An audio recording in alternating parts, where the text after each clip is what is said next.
Welcome, everyone. Welcome to Minor Cannabinoids, exploring the science, legality, and opportunities. I'm thrilled to be joined here today by what is truly a dream team. We've got Andrea Golan, Will Woodley, Darwin Miller, and Ron Fazio, who collectively bring the legal, chemistry, and operational expertise in the science and law of minor cannabinoids. We'll talk about how the science informs the law and what we can expect as to the future regulation and market opportunities that exist with minor cannabinoids.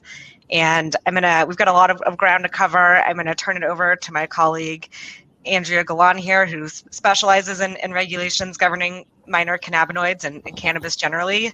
And she's gonna introduce the panel and kick it off. We are gonna have time for questions at the end, so please save your questions, put them in the chat, and we will cover them at the end of the panel, and we'll also share the contact information for all the panelists. So I will turn it over to you, Andrea. Thanks, Sean. I'm not on mute. That's good. I'm an attorney at Vicente Cedarberg's LA office and a member of the firm's regulatory compliance and hemp practice groups. And like Sean, I'm really excited to be here today to discuss this topic with this incredible group of experts. So I want to start by providing a high-level overview of the federal laws that are implicated in the manufacture, distribution, and sale of products containing minor cannabinoids derived from hemp. So I'm going to give this high-level overview, and then we'll switch over to the panel of experts for questions. So the Farm Bill defines hemp to include, I'm going to begin with the Farm Bill. Of course, the logical place to start. The Farm Bill defines hemp to include all parts of the plant, including its derivatives, extracts, and isomers with a delta-9 concentration of not more than 0.3%. The 2018 Farm Bill also amended the CSA to exclude from the definition of tetrahydrocannabinol all tetrahydrocannabinols in hemp. Accordingly, under a plain reading of the Farm Bill, all derivatives, extracts, and isomers from lawfully sourced hemp with a delta-9 concentration of not more than 0.3% are also lawful hemp. However, there's a question as to whether the process of converting a naturally occurring cannabinoid from hemp through synthesis into a different cannabinoid makes it an illegal synthetic cannabinoid that is no longer hemp, but rather a controlled substance or a controlled substance analog.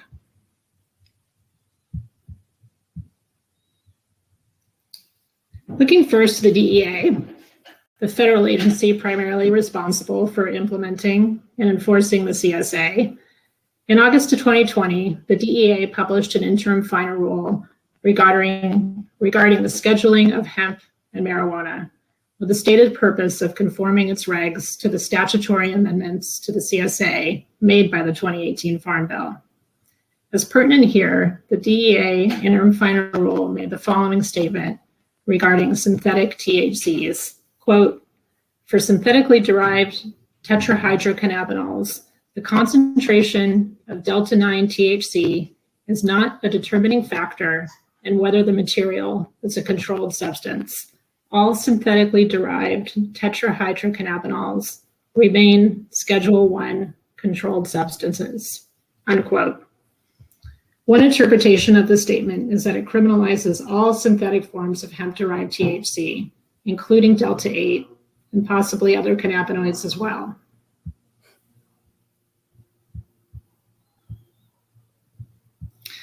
So what does synthetic mean? And this is something we're certainly going to discuss today.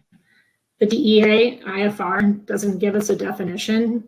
We do get a hint of the DEA's thinking on synthetics from a 2014 doc entitled Temporary Emplacement of 4 Synthetic Cannabinoids into Schedule I. In there, the DEA states synthetic cannabinoids are not organic, but are chemicals created in a laboratory. The USDA also defines synthetic in the context of its organic program as a substance that is formulated or manufactured by a chemical process or by a process that chemically changes a substance extracted from naturally occurring plant sources, Again, I'm going to be looking to our panelists to break that down for us and explain whether the typical process by which delta-8 or other hemp-derived THCs or cannabinoids are made, and whether that process converts these substances into illegal synthetic forms of THC.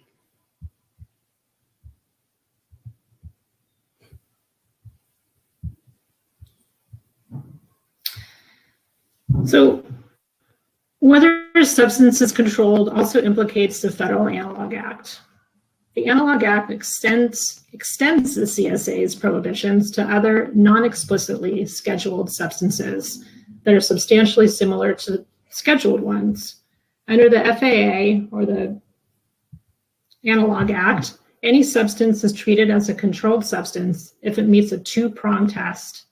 It shares a chemical structure substantially similar to a Schedule I or Schedule II controlled substance, and has an effect on the central nervous system substantially similar to or greater than a Schedule I or Schedule II controlled substance.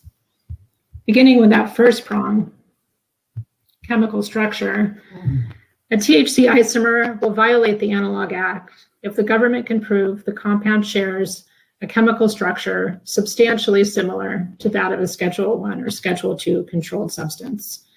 Courts are inconsistent in the manner in which they have analyzed substantial similarity in the context of the Analogue Act's two-prong test.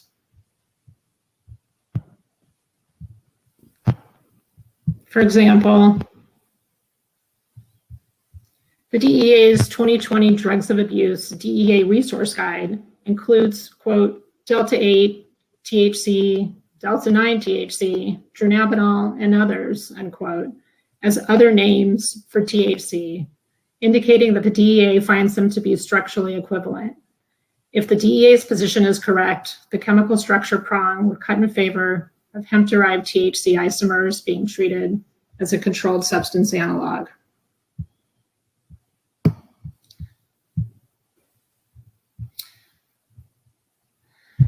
So, to be considered a controlled substance analog, the substance must also meet the second prong. It must have an actual or intended effect that is substantially similar or greater than the stimulant, depressant, or hallucinogenic effect on the central nervous system of a Schedule I controlled substance. This will presumably depend on the cannabinoid. Delta-8, for example, in an often quoted study from the 1970s, concludes that Delta-8 is approximately 75% as psychotropic as delta-9 THC. This too will be a subject of discussion with our panelists today, this two-prong test. And it should be noted here that any product containing delta-8 THC or other THC isomer that is marketed as producing similar effects to those of delta-9 THC would more than likely be treated as a as a controlled substance analog.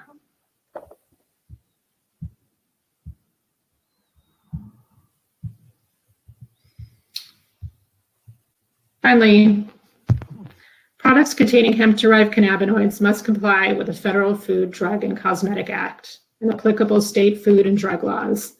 We will discuss with Will Woodley how minor cannabinoids and cannabinoids in general are regulated by the FDA and whether any of these products that are on the market actually comply with the FFDCA, and if not, what is the pathway forward for compliantly manufacturing and selling these products? And last, I just want to touch on state law and delta-8 in particular. State Controlled Substances Act, like the federal CSA, generally prohibit all synthetic forms of THC. So what we've seen so far is a patchwork of laws amongst the state, which of course is no surprise. Some states are drafting regs that are addressing delta-8. We're also seeing a lot of state agencies that are issuing guidance about delta-8. We've studied the state laws, we've studied the guidance, we've studied the draft legislation, and we've found that the state laws on this topic typically fall into four categories. Either delta-8 is likely prohibited based on our analysis of state law, or it's likely prohibited and the state agency has issued public guidance prohibiting delta-8, or likely prohibited, and the state agency has indicated publicly that Delta 8 is permitted. That's in very few states. Or it's likely permitted, but the state agency has publicly indicated that Delta 8 is prohibited.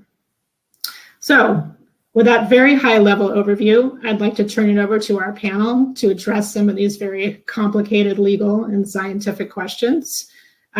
Let's begin with each of you giving us a few words about yourself and your background, the cannabis and hemp space. And beginning first with Darwin. I'm going to go here in alphabetical order. So let's start with you, Darwin.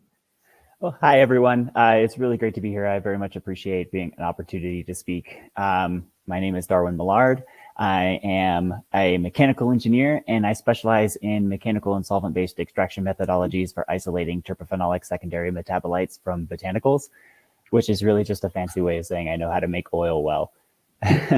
I am the subcommittee vice chair for ASTM International's D3704 on cannabis processing and handling, as well as the subcommittee co-chair for ASTM International's D3707 on industrial hemp, as well as the chair for NCIA's Cannabis Manufacturing Committee for the 2021 term, and a 15-year industry veteran within cannabis and hemp. Terrific. And Ron? Thank you. My name is Ron Fazio. I'm Chief Operating Officer at Hemp Synergistics. Hemp Synergistics is an extraction formulation company that specializes in new unique products for Tier 1 and Tier 2 food, beverage, and nutraceutical manufacturers.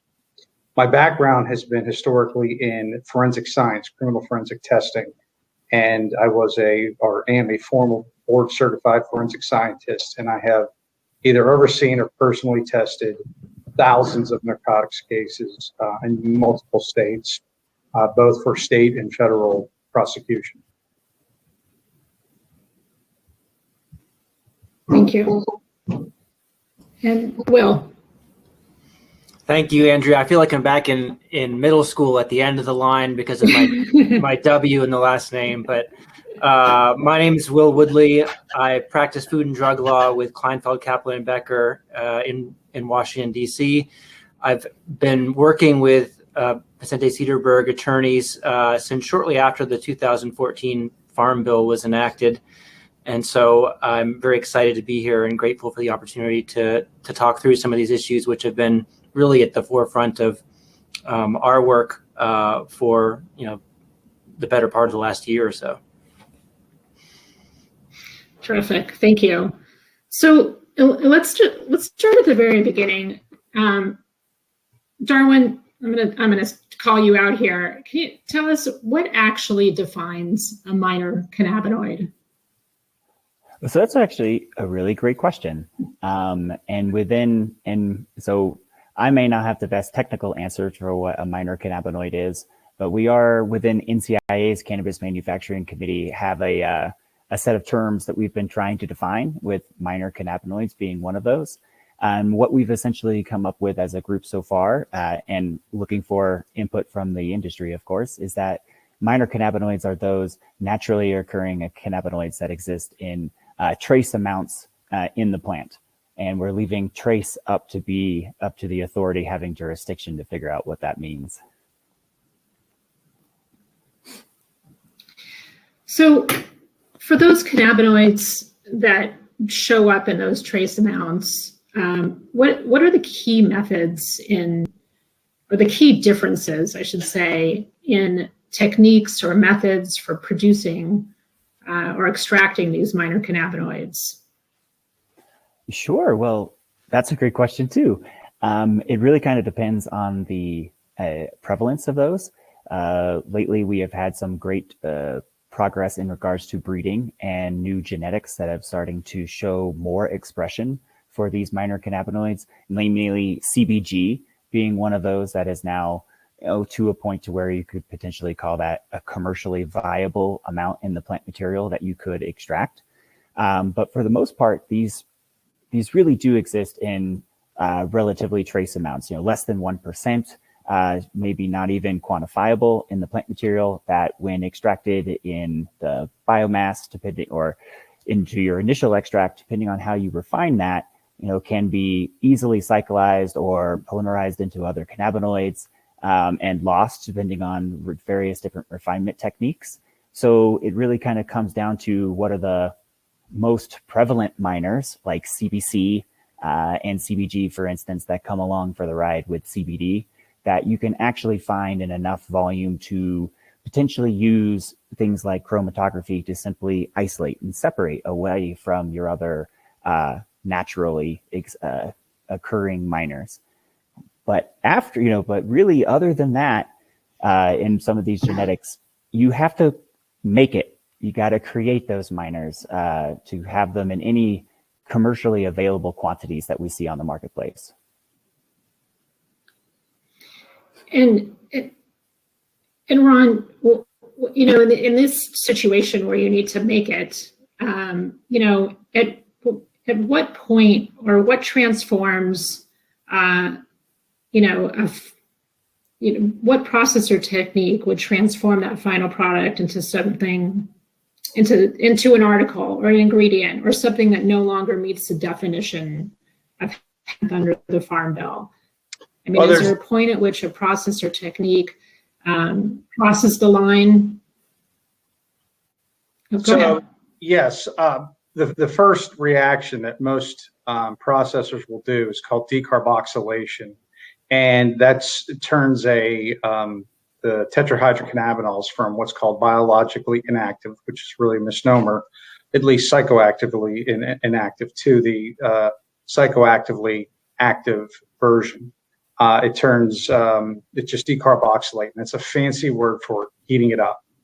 So if anybody here's ever smoked a joint or ate a brownie, something had to happen, and that's heat to turn the tetrahydrocannabinol into the psychoactive form.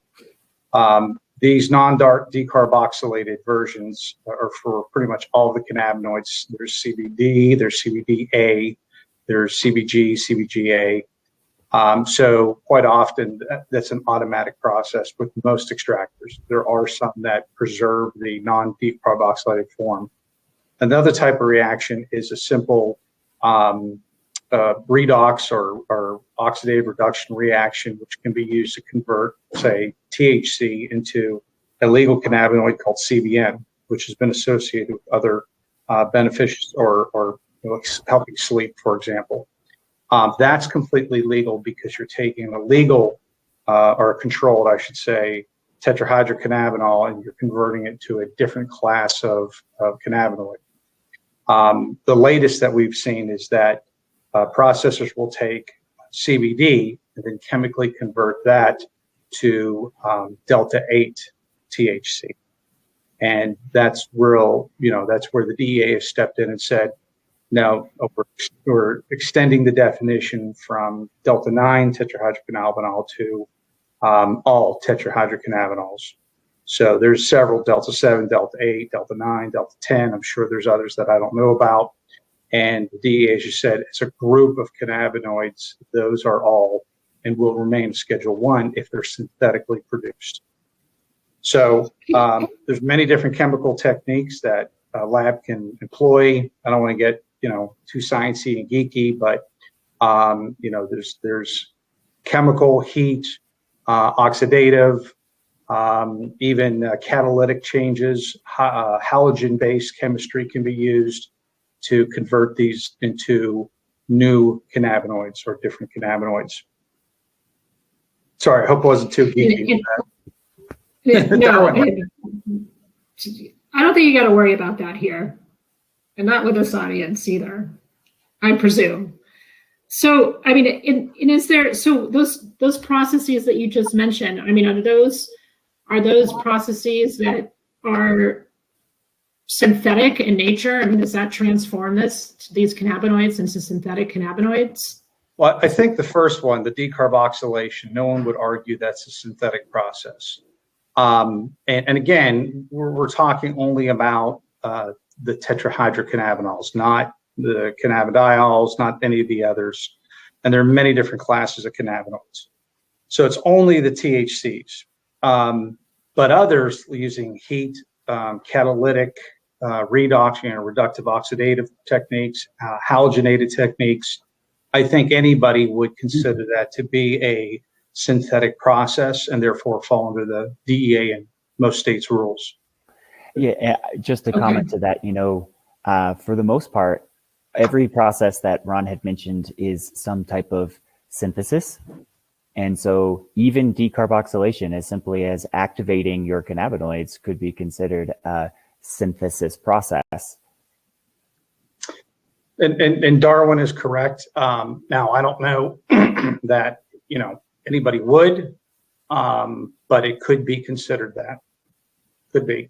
The one thing I don't know is, there's a lot of talk about biofermentation and being the next wave. And so I'm really curious as how that would be considered. Is that considered synthetic or would that be considered natural? And I honestly, I don't know. I think a lot of people would fall on either side of that.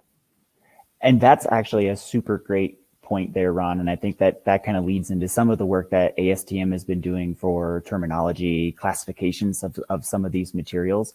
And we've been relying or leveraging a lot of the work that Kenzie Rebulet-Zumuli has been publishing. I probably butchered your last name. I'm so sorry, sir. But he has released some amazing work in regards to 5 separate classifications of cannabinoids based on how they're obtained or how one would synthesize them, and defining 2 basic synthesis methods being biosynthesis and then just true synthesis, or like in a lab that we would think of, and then splitting the cannabinoids up between paleocannabinoids, those that are natural, old, have existed in nature, and neocannabinoids, those that are novel and have never existed in nature before. And then with those kind of 4 systems working together, you can actually get 5 classifications of cannabinoids, where only naturally occurring cannabinoids can be created by a natural synthesis process, i.e. via the plant. You can't get exotic cannabinoids, novel cannabinoids being created by something unless it's been modified. And that's where your yeast, right, that can come into play by creating a biosynthesis process, but creating a neocannabinoid. And lots of fun terms there, but that helps. It doesn't answer the question of synthetic or not, but it helps classify them in a way that provides a little more clarity as to if it's a biosynthetic process and how it was produced versus a synthetic process in a lab. So just going back to the definition of hemp in the Farm Bill, derivative extracts and isomers. So if you're taking, does isomerization convert a cannabinoid, a phytocannabinoid, into a synthetic one, as that term is defined or used, I should say, not defined by the DEA? You want me to grab this, Darwin? Simplest way to explain it, right, is if you do a process to something, an isomerization, you have synthesized it into something else. Right. I'd like to use an example going back to the production of CBN. And that is a natural process. The plant doesn't make very much CBN naturally, but over time, as that plant dries, it degrades, delta-9 THC will naturally convert through oxidation into CBN. That's why people describe people that consume cannabis, consume old marijuana. It typically makes them sleepy. It's because it has a larger portion of that is CBN. So that can be hastened in the lab. So then the question is synthetic, even though they're not necessarily using any chemicals. But is it synthetic? I think yes. But in the case of the DA and the state rules, nobody's talking about CBN. They don't care. It's not a tetrahydrocannabinol. It's not a THC. So that would be legal, even though it's synthetic. And I would argue that it's synthetic, even though it is as Darwin, I love the term paleocannabinoid. I mean, it's been known to mankind for a long time. So it is a natural part of the plant, but it's not really produced that much by the plant. It's really produced by just aging. And CBN in that way would be classified as a as in false, biosynthetic, paleocannabinoid. Oh, that's cool. That's cool. I like that. So that's what dis means. Dis means false when you see that in it. the Controlled Substances Act. Okay, I didn't know that. Okay. Yeah, like dysfunctional. That makes sense. And you know, I'm going to just ask a couple more questions on the synthetic front, because we get so many questions about it, and we have so many clients who are trying to figure out, you know, how do they make these products in a compliant manner, and not, you know, be subject to civil or even criminal penalties because of, you know, what they're producing or what they're selling. You know, is there a way, you know, specifically with the THCs, to make to manufacture or produce this ingredient and put it into a product that would violate the federal or state Controlled Substances Act? And again, I'm kind of putting aside the food laws for a moment, and just, you know, under the umbrella of the Controlled Substances Act, is there a way to do it that's, you know, legal? Do you want to take it, Ron? I've got a quick answer. Sure, you go first. I'll follow up. Get a DEA drug manufacturing license. And then you can touch any controlled substance you want. Good luck getting one. On this field. Become a pharmaceutical research company. Yeah. And is that doable? Well, I'd like to jump in. So the long answer is, first off, the DEA is only looking at really interstate. If the state has a competent, established hemp program, I'm assuming we're talking about the hemp industry and not the marijuana industry, they tend to stay away. It's only when the state doesn't have that, or that you're shipping or doing commerce over, you know, across state lines, then they may. But generally speaking, you can legally synthetically produce, according to the DEA, any cannabinoid except the THC. They don't care. You know, there are FDA rules. There's all sorts of other rules, maybe the state hemp rules, but the DEA only cares about the tetrahydrocannabinols. The second thing is, it has to come from a plant that originally had less than 0.3 delta 9 THC. So if I had in one hand a hemp plant that had 20% CBD, in my other hand I had a marijuana plant that had 20% CBD, that 20% CBD in the hemp would be legal. The 20% CBD in the marijuana, that's a controlled one substance. And that's the way the DEA defined it, what plant it came from. And the fact is, it's the same plant, it just has a different expression of the quantity of delta 9 THC.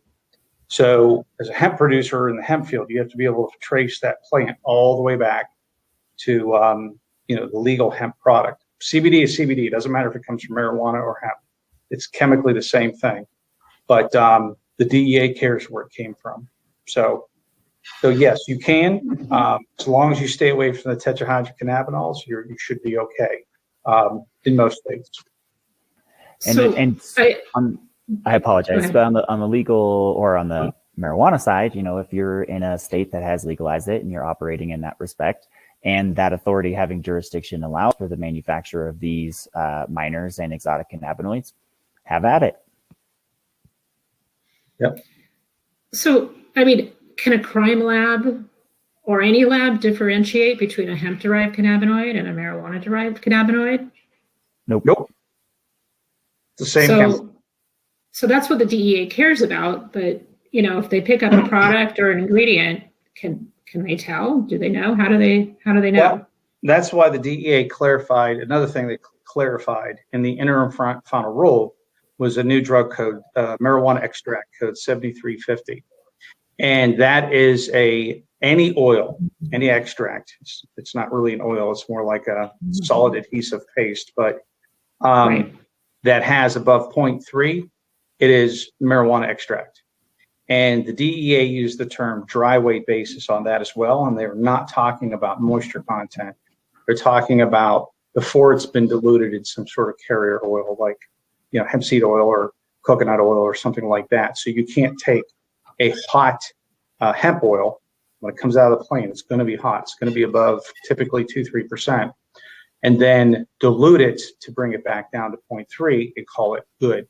That is no longer allowed according to the DEA, the federal DEA. For states, it could be different. But so now the hemp extractors are being forced more and more to have their oil remediated. That is the THC to be pulled out and returned to below 0.3. So, which introduces a whole host of other issues, especially in a state that doesn't have a track and trace program. Because the worst thing the DEA wants is a whole bunch of THC just floating around in the marketplace, just getting diverted because you weren't tracking it. And, at 0.3%, every 1,000 kilos of biomass you're extracting, that's 3 kilos of pure 100% THC. What you do with your 3 kilos? Right. That's problematic. And I understand, Darwin, that's something that you help companies or states with is, track and trace for hemp processing. Is that correct? Well, so I do way too many things in the cannabis and hemp space. I've been affectionately dubbed the Spock of Cannabis because of kind of how much knowledge I have in the space and my tendency to give you a straight answer versus something you want to hear. But it's hard to give you good numbers because yes, I do provide with compliance and other stuff like that, right? But and have done expert witnesses and testimonies for certain states and things, and helped with various policies, and do help clients on a consulting basis to help them figure out how to establish an effective process train that would allow them to produce these products in a compliant manner. And encourage people to utilize track and trace systems, even if their state doesn't mandate it. Yeah, that's excellent advice. And just, I want to ask specifically about testing methods. Are there differences in test methods or instrumentation when it comes to testing THC concentration in plants from a harvest in an agricultural setting versus testing of non-plant materials like, finished products like vapes, edibles, etc.? That's a big topic.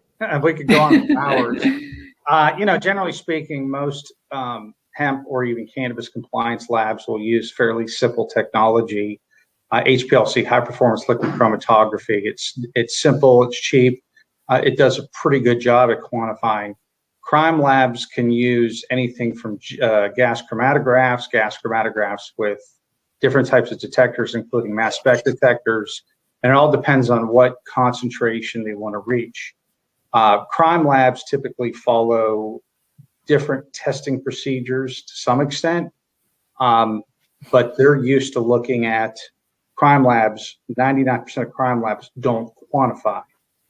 They've never had to. Only federal quantifies. So in the state crime lab systems, you're seeing a tremendous backlog in the provision of quantification tests of any cannabinoid for forensics, for criminal forensic purposes.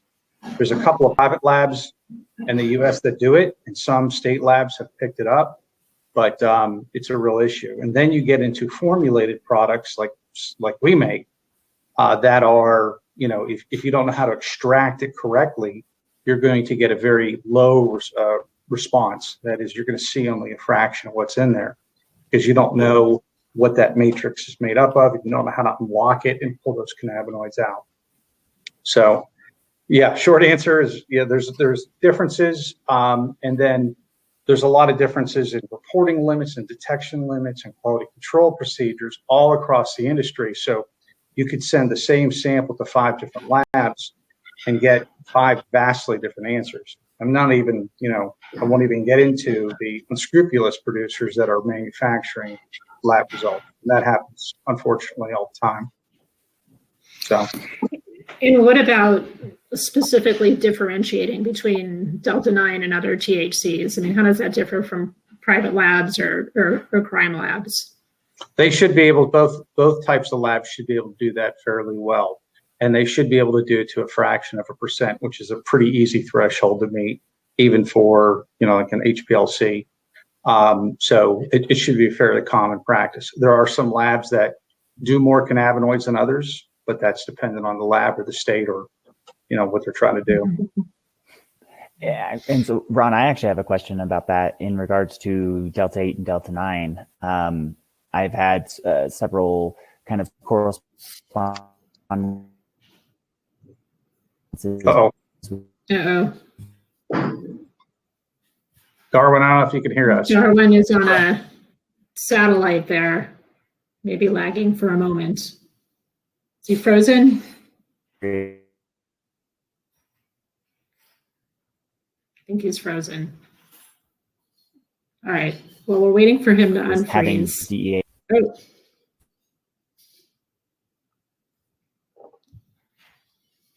Darwin, are you back?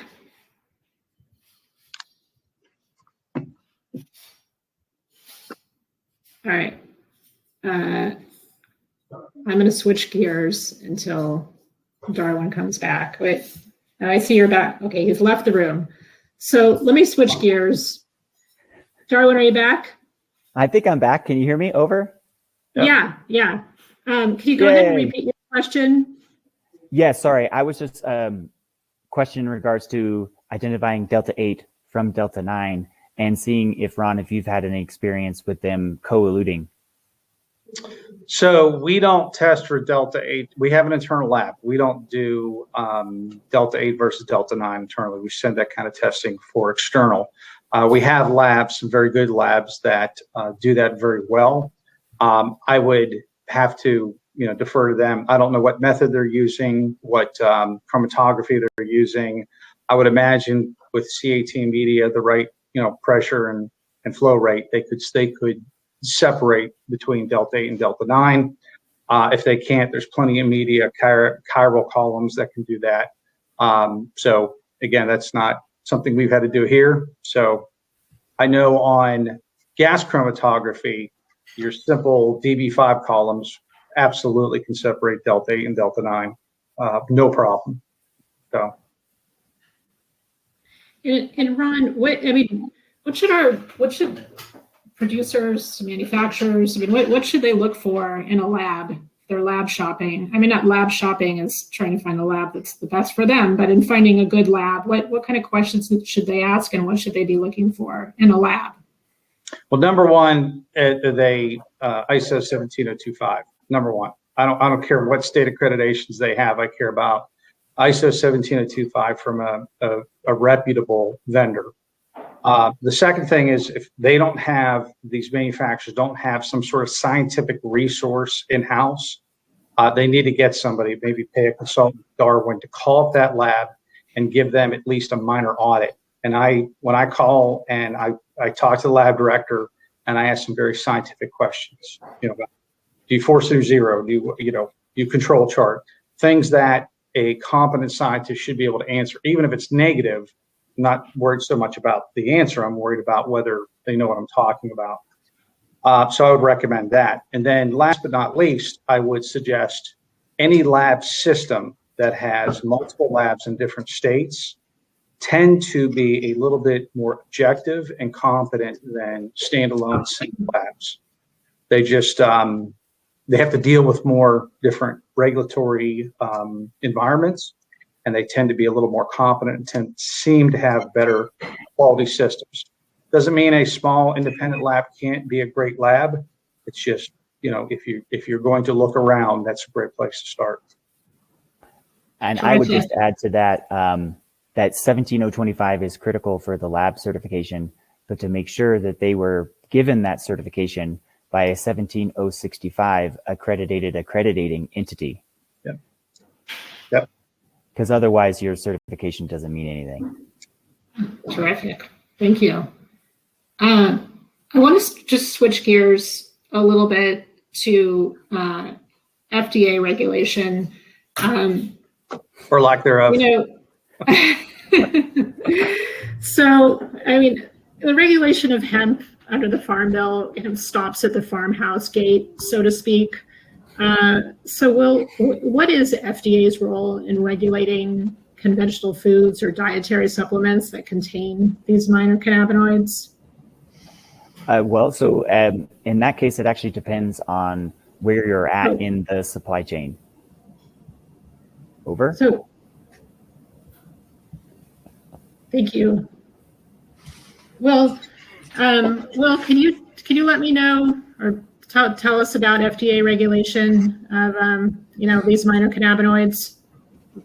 Right. So we've not heard much from FDA so far about what we're calling today minor cannabinoids. The agency has, of course, for years asserted that THC and CBD are not legal for use in conventional foods sold in interstate commerce, and that products containing those compounds cannot qualify as dietary supplements under the Federal Food, Drug, and Cosmetic Act. Notwithstanding those positions, the marketplace demonstrates that the companies are still formulating products with those compounds, and the agency is at this point unable, to fully ensure that these products aren't on the market today.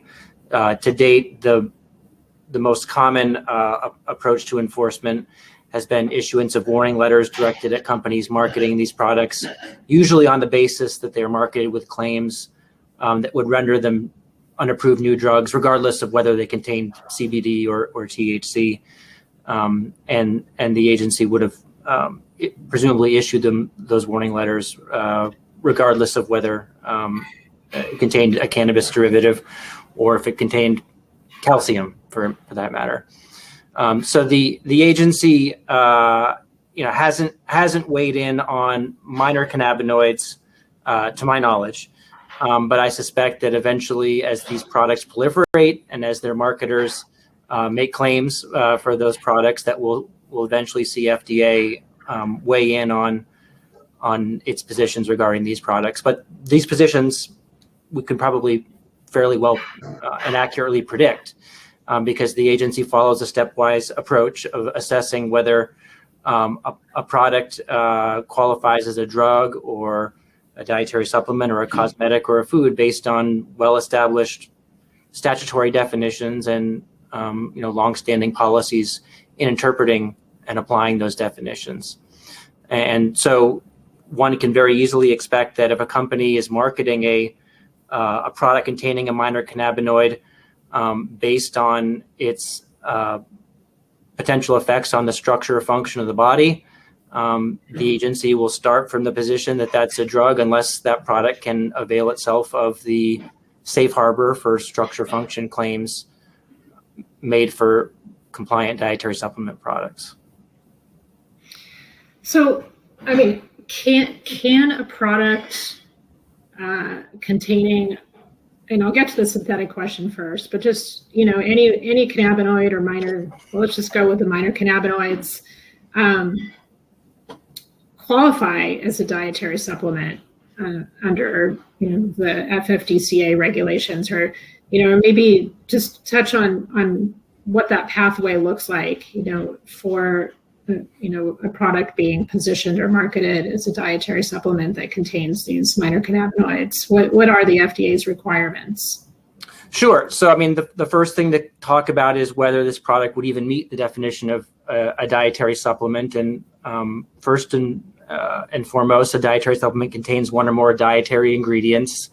And the law specifies that herbs or other botanicals can qualify as dietary ingredients, as well as extracts and concentrates and derivatives of herbs or other botanicals as well. So theoretically, a minor cannabinoid extracted from the hemp plant and used as a dietary ingredient and dietary supplement is possible. And then the next step you would look to is application of the ingredient safety requirements of the Food and Drug Act for dietary ingredients. And principally that includes the requirement for submission of a new dietary ingredient notification if your product contains a new dietary ingredient. And a new dietary ingredient is one that was not used in dietary supplements prior to October 15, 1994. So unless you can show that there was a dietary supplement product containing this minor cannabinoid in the marketplace prior to October 15, 1994, it's considered a new dietary ingredient, and the default requirement is that it needs a pre-market safety notification to FDA. There's an exception in the law as well for that requirement, and the short version of that exception is if all the new dietary ingredients in your dietary supplement are already present in the food supply in the same chemical form in which you will use them in your dietary supplement, you don't have to make the otherwise required new dietary ingredient notification. So that, those are two threshold issues to consider when thinking about trying to formulate a dietary supplement with a minor cannabinoid. And how about a minor cannabinoid that's deemed to have been produced synthetically? Can that kind of minor cannabinoid qualify as a dietary supplement? FDA has not weighed in directly on the use of synthetic minor cannabinoids in dietary supplements, but FDA's fairly long-standing position is that synthesized versions of compounds naturally produced in plants are not dietary ingredients, so products containing them cannot be dietary supplements. This is a position that the agency's taken in its draft new dietary ingredient guidance for some time, and it's a position that in some cases the courts have endorsed. In a case decided by the 11th Circuit, I believe it was 2 years ago, the panel agreed with FDA's position that an ingredient that was asserted to be found in certain geraniums but was produced in a laboratory for use in the products didn't meet the definition of a dietary supplement. But the limits of FDA's position and the availability of so-called synthesized cannabinoids, I think it's remains somewhat an open question for dietary supplement purposes. But it seems, again, fairly easy to predict how FDA would assess the situation because it's there in black and white in the NDI guidance. Are there any parallels that we could look to? I mean, like kava or kratom. I mean, anything there that would be helpful in this analysis? Helpful, I don't know, because yesterday, the day before, FDA seized a whole bunch of kratom in Florida. Yesterday. Or 2 days ago. Mm-hmm. Yeah, very, very recently. And the kratom situation is a different story and really a different legal situation, as distinguished from arguably, as distinguished from synthesized minor cannabinoids. The kratom ingredients are in FDA's crosshairs of late because FDA thinks they are new dietary ingredients and thinks that there's significant safety concerns about their use in these products, and that's forming the basis of the most recent action. Approaching products that contain synthetic minor cannabinoids would require a different approach from FDA.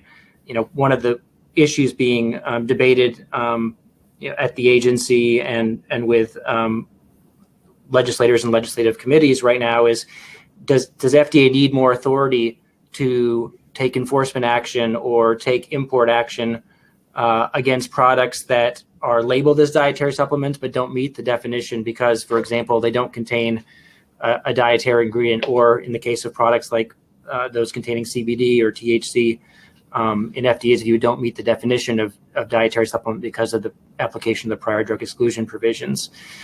So I'm not sure that the kratom products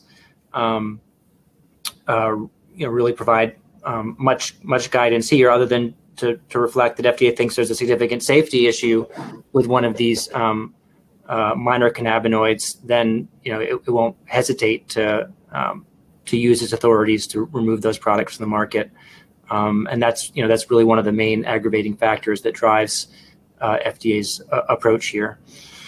With respect to kava, I think that's a different animal. I think there's broad recognition that that kava is an old dietary ingredient, not subject to the new dietary ingredient requirements. It appears on several industry lists of old dietary ingredients. I don't know that FDA's ever said it agrees with that position, but some years ago FDA did come out with some consumer advisory information reflecting certain concerns about safe use of kava, and several industry groups, including my client, the American Herbal Products Association, adopted broad guidance policies regarding warning of those same safety concerns regarding kava, and that largely seems to have addressed the agency's concerns there. Again, so safety may not always be driving the conversation, but it should, because that's really the main impetus for FDA action in this area, and we saw it most recently with respect to the kratom product seized in Florida. Yeah. I mean, consumer safety is a huge issue here. Ron, Darwin, I mean, if you could wave your magic wand, how would you like to see these ingredients or these products regulated, first at the federal level? You want to go first, Ron, or you want me to go? Sure, I can go first. The first thing is, I keep hearing the term when it's legal, and nothing is more frustrating because nothing in our society is legal. It's controlled. Swimming pools are controlled. Sports drinks are controlled. Alcohol, which is legal, is absolutely controlled. So, and these controls involve the manufacturing, the testing, the sale, the distribution, all different controls. And I really think the hemp industry, I can't speak to the marijuana industry, but the hemp industry is poorly lacking in controls. I think that's the number one thing. Two, it would be nice to see the FDA come out with rules, any rules, on the use of cannabinoid-containing products, because that's really the linchpin. The USDA has, that's great. DEA has, that was good too. But now we're just looking on the FDA, and that's what's really holding back the cannabinoid industry from it's not going to be big until it's on the shelves of Walmart. And, Walmart consumers or retailers like Walmart, CVS, and Walgreens, they're going to demand that their manufacturers have, the accreditation, the staff, the supply chain, the quality system to do that what they're putting on their shelves isn't going to, poison somebody or cause other issues. So that's what I would like to see are the controls and the rules set by the FDA. That's my magic wand. Absolutely. I 100% agree with Ron. And I would just go further with that and say that, honestly, phytochemical extraction, production, manufacturer should get rolled under one type of license. It doesn't make any sense that people on the marijuana side have presumably a higher level of regulatory burden when manufacturing these controlled substances in a approved way. Whereas on the hemp side, it's kind of fighting for no regulation, right? It's hemp. We can just make whatever we want, right? And I think that's where, if we can roll things into one cannabis program that allows us to produce phytochemical products and nutritional goods from this amazing plant, that would be what I would like to see. And Will, I imagine you'd like to see some FDA regulation as well. Yeah, yes, ma'am. 100%. Absolutely. And I apologize, Will. I didn't mean to step over you there. With ASTM International's been working pretty hard aggressively with some FDA regulators and FSMA auditors recently to help create some guidelines and best practices for the industry, since the FDA's have left this gap open. And we're trying to fill that gap. So I encourage anyone who's interested to kind of look at what ASTM International has been doing in the D37 committee. Yeah, I think it would be exceedingly helpful, and this is not really a minor cannabinoid issue, but it's germane, I think. It'd be exceedingly helpful if FDA clarified with respect to its position on application of the prior drug exclusion for THC and CBD, to what kinds of hemp products that position applies, because it can't be that anything that contains any level of CBD or any level of THC necessarily qualifies as the same article as Marinol or Sativex. And we know that FDA doesn't actually believe that, but for reasons that I would direct you to ask them for, the agency hasn't yet to this point really drawn clear lines. And so what that's created is the misunderstanding that people in this industry are not subject to FDA regulation simply because FDA says your product can't be in a food and can't be in or your ingredient can't be in a food or it can't be in a dietary supplement. So that's, that's a misunderstanding that I think has flown from FDA statements, which really have lacked sufficient nuance on these classification issues. And I know that to their credit, they're looking at these things and they're trying to understand what's a normal concentration of these cannabinoids in hemp cultivars to inform application of the factors used in the Pharmanex case. But it's been a couple of years now, and the lack of clarity has had wide-ranging effects, not the least of which is states developing their own patchwork system, which is going to be almost impossible to disassemble once there is finally a federal framework for CBD dietary supplements. Absolutely.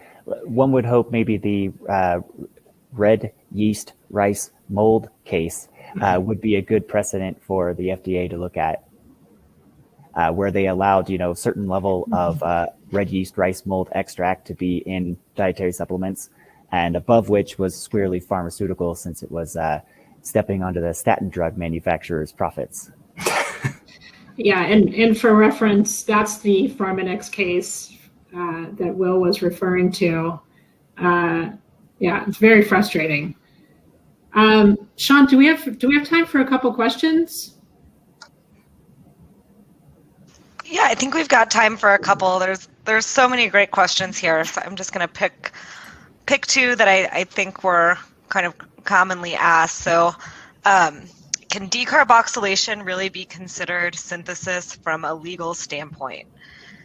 Can you distinguish between a chemical standpoint with decarboxylation as a decomposition reaction versus a synthesis reaction? And I guess that is for anyone on the panel.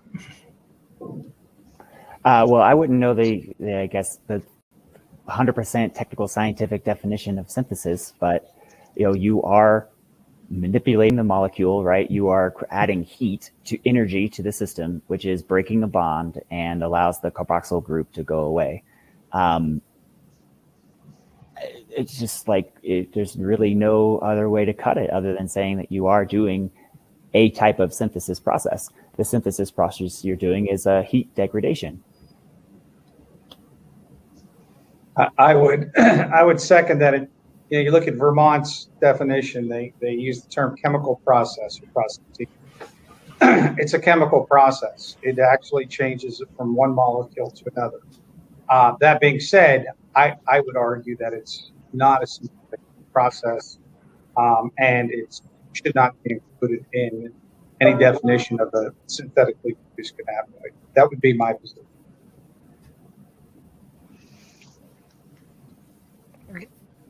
And I'll ask one last question and then we can wrap it up. Does the panel think CBN, which is essentially oxidized THC, could be considered to be an analog? I would say under current DEA rules, state and federal DEA rules, it would not be considered an analog because it's specifically identified in the Controlled Substance Act. So no, there are literally thousands of synthetic cannabinoids that have been around for a long time. If you're Spice or K2, those are synthetic cannabinoids. And I don't think anybody's going to be worried about CBN because it is naturally occurring. I would go back to Andrea's slide with the two-part test, and I think what would drive it is it having the same sorts of effects on the central nervous system as a Schedule 1 or 2 substance? And I'm not steeped in the science on CBN's effects, but that's not my understanding of its effects. Ron, I see you shaking your head. Yeah, it does not have a psychoactive effect. It does have I wouldn't call it a sedative effect. It has a effect similar to melatonin, at least for some people, but that's not defined as psychoactive. Definitely. And, so CBN, right, it's a minor cannabinoid. It exists naturally, just not in a lot of large amounts. So with that 3 kilos of THC we were talking about that you produce every time you process 1,000 kilos of biomass, you could degrade that into CBN, but it's the synthesis process that you're doing, right, which kind of really leans back into why those 5 classifications of cannabinoids based on how you obtain them starts being important for maybe regulators to look at, so that they can say these ones that are produced or synthesized in this way are totally fine. Whereas if you do synthesis in these processes, right, are not okay. So hopefully we can start seeing some common sense regulations come down the pipeline. Excellent. Well, thank you so much. And like I said, we had a great audience with some really impressive questions, and please feel free to reach out to any of the panelists. The contact information's on the screen, and we're happy to discuss further. And I think everyone is an incredible resource here, and we really appreciate everyone's time today. Thanks, everybody. Thank you. Thank you so much. Thank you so much.